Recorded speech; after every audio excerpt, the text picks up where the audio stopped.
अस्सलाम वालेकुम दोस्तों, मैं हूं आपका मेज़बान साजिद महमूद ताहिर और आप देख रहे हैं चैनल वीज़ावेज़। वीज़ावेज़ की हमेशा से ये पॉलिसी रही है कि आप तक जो भी इंफॉर्मेशन पहुंचाई जाए, वो बिल्कुल एक्यूरेट और ऑथेंटिक हो। उसमें किसी किस्म की एग्ज़ैजुरेशन ना हो, किसी किस्म की मुबालगा आमेज़ी ना हो। कोई भी ऐसी बात जो उसके बारीकी में शामिल हो, वो आप तक पहुंचाई जाए, ताकि आप बड़े एतमाद के साथ अपनी एप्लीकेशन लॉन्च कर सकें। और जब आप एप्लीकेशन लॉन्च करें या किसी से भी प्रोफेशनल हेल्प लें, तो आपको खुद उस सिलसिले में अच्छी खासी आगाही हो। तो इसके बावजूद जब हम आपको ये इन्फॉर्मेशन पास ऑन करते हैं, हम बड़ी बारीक-बीनी के साथ रूल्स का, कवानीन का जायज़ा लेते हैं और उसके बाद आप तक ये इन्फॉर्मेशन पहुँचाते हैं। लेकिन फिर भी जब आप हमारी रिकमेंडेशन होती है कि जब भी आप एप्लीकेशन लॉन्च करना चाहें या लॉन्च करने का इरादा रखते हो, तो आप उस वक़्त मर्तबा फिर अपने लोकल मिशन से इस सिलसिला में कंसल्ट कर लें, ताकि with the passage of time अगर कोई भी तब्दीली आती है उस कानून के अंदर, उस रूल के अंदर, तो वो आप तक पहुँच सके और आप उससे आगाह हों। आज का हमारा मौज़ू ये है कि जो स्टूडेंट विज़िटर है, यूके जाके स्टडी करना चाहता है एज़ अ विज़िटर स्टूडेंट, तो उसके लिए क्या-क्या पाबंदियाँ हैं, उसके लिए क्या-क्या सहूलतें हैं, उसके लिए क्या-क्या रिक्वायरमेंट्स हैं, आज की इस वीडियो में आपको बताने जा रहे हैं। और आपसे यही इल्तिमास है कि आप पूरी वीडियो देखिए, ताकि कोई ऐसा पॉइंट जो है, वो रह ना जाए। तो सबसे पहले मैं आपको बताऊँ कि जो विज़िटर्स रूल हैं, उसमें 2021 से अमेंडमेंट आ गई है। तब्दीली आ गई है और उसमें कुछ सहूलतें भी आई हैं। और अगर हम पिछले अरसे से कंपेयर करें, तो उसमें सहूलियात हैं। और सबसे पहले तो मैं आपको ये बताऊँ कि उसके लिए विज़िटर वीज़ा आप क्यों मतलब हासिल करना चाहते हैं स्टूडेंट विज़िटर, वो बेसिकली होता है इंग्लिश स्टडीज़ के लिए। तो इंग्लिश स्टडीज़ के लिए 2 प्रोसीजर होते हैं। एक प्रोसीजर तो ये है कि आपने आगे जाके फिर पढ़ना है, इसलिए पहले आप इंग्लिश में अबूर हासिल करना चाहते हैं।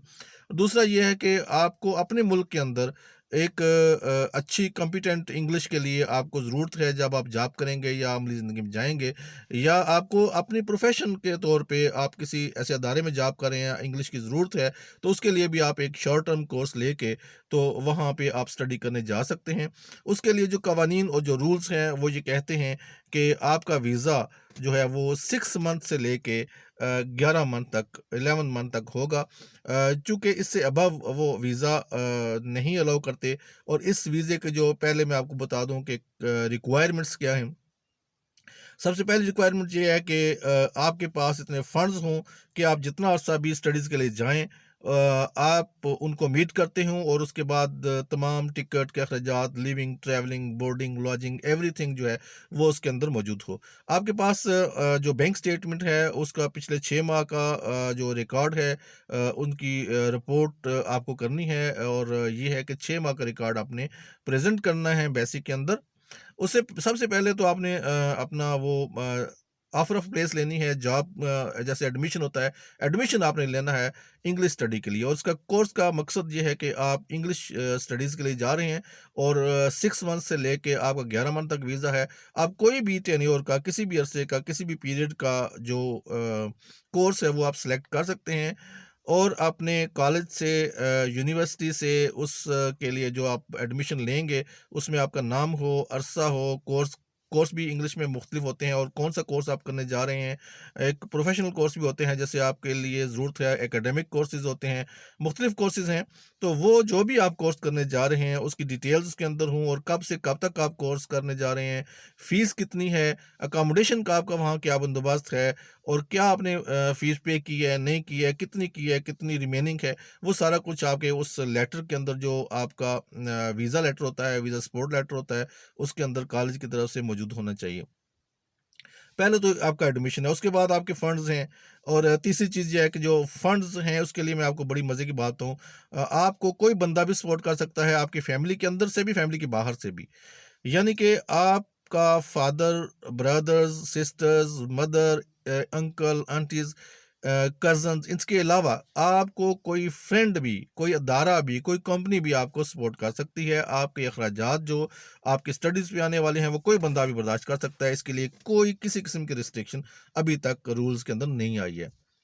तो उसके बाद जब आप ने एडमिशन भी ले लिया, आपके पास फंड्स भी मौजूद हैं और अगर आपने 6 मंथ से अबव कोर्स सेलेक्ट किया है, मसलन 7 मंथ का कर लिया, 11 मंथ का कर लिया, तो उसके लिए आपको एनएसएस की फ़ी भी पे करनी पड़ेगी। ये गालबन नियरली 240 पाउंड्स हैं। 240 पाउंड जो है वो उनके आपने मेरा ख़्याल है 240 हैं या 400 हैं। बहरहाल वो चेकआउट किया जा सकता है या जब आप अप्लाई करेंगे तो फॉर्म के अंदर खुद ब खुद आ जाएगा। लेकिन उसके ऊपर जब आप जाएँगे, 6 माह के ऊपर अगर आपने कोर्स सेलेक्ट किया है, तो उसमें एक तो आपको आईएचएस की फ़ी जो है इंश्योरेंस की पे करनी पड़ेगी और आपको टीबी टेस्ट जो है वो आईओएम से अदा लेके तो वो भी प्रेज़ेंट करना पड़ेगा। ये जो एक्स्ट्रा चीज़ें 6 माह से ज़्यादा है। 6 माह से कम इन दोनों चीज़ों की ज़रूरत कतई कोई नहीं है।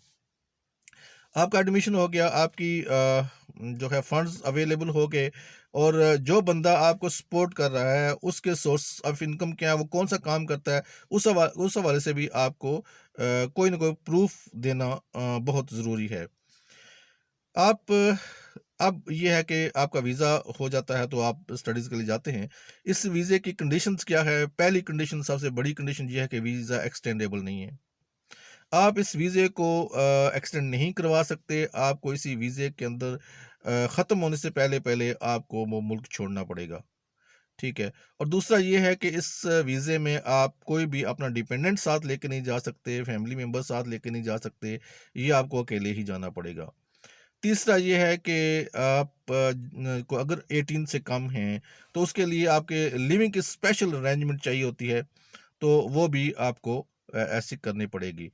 तो ये है सूरत हाल, जो आपकी कंडीशंस हैं, उसमें आपका वीज़ा एक्सटेंडेबल नहीं है, आपको वापस आना है और आप ना तो इस वीज़े के अंदर शादी कर सकते हैं, ना इस वीज़े के अलावा इंग्लिश के अलावा कोई और कोर्स उसमें स्टडीज़ के लिए भी आप नहीं जा सकते या वहाँ पे नहीं ले सकते।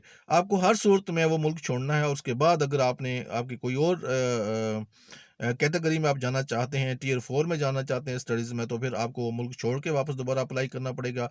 आप शादी करना चाहते हैं, तब भी आपको मुल्क छोड़ के दोबारा से अप्लाई करना पड़ेगा। ये जो वीज़ा है, इसमें इतनी ज़्यादा रिस्ट्रिक्शंस है कि आप इस वीज़े के अंदर ही रह के आपने वापस आना है।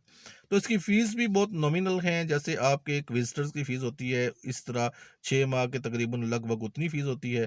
तो ये है प्रोसीजर जो एक स्टूडेंट विज़िटर के लिए है। अगर आप स्टूडेंट विज़िटर अप्लाई करना चाहते हैं और अगर आपका मंशा ये है कि आप इंग्लिश पढ़ के वापस आ जाएँगे और अगर वहाँ पे आपका कोई और कैटेगरी में स्विच करने का मूड बनता है, लेकिन इसके बावजूद आपको वो मुल्क छोड़ना बहुत ज़रूरी है। उम्मीद है कि आपको आज की ये वीडियो पसंद आई होगी। अगर आप इस सिलसिले में किसी किस्म का क्वेश्चन करना चाहते हैं, तो आप अपने कमेंट्स में आप सवाल कर सकते हैं और हम कोशिश करेंगे कि आपको इस सवाल का जवाब वहीं पे दे देंगे।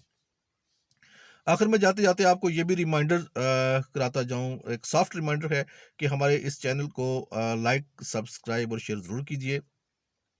अगर आप समझते हैं कि आपको मज़ीद भी ऐसी वीडियोज़ की तलाश है, तो आप बेल आइकन को आइकन जो है उसको भी प्रेस करके उसमें नोटिफ़िकेशन को ऑन कर सकते हैं। तो उम्मीद है आपको आज की ये वीडियो पसंद आई होगी। Thank you so much. Allah निगहबान।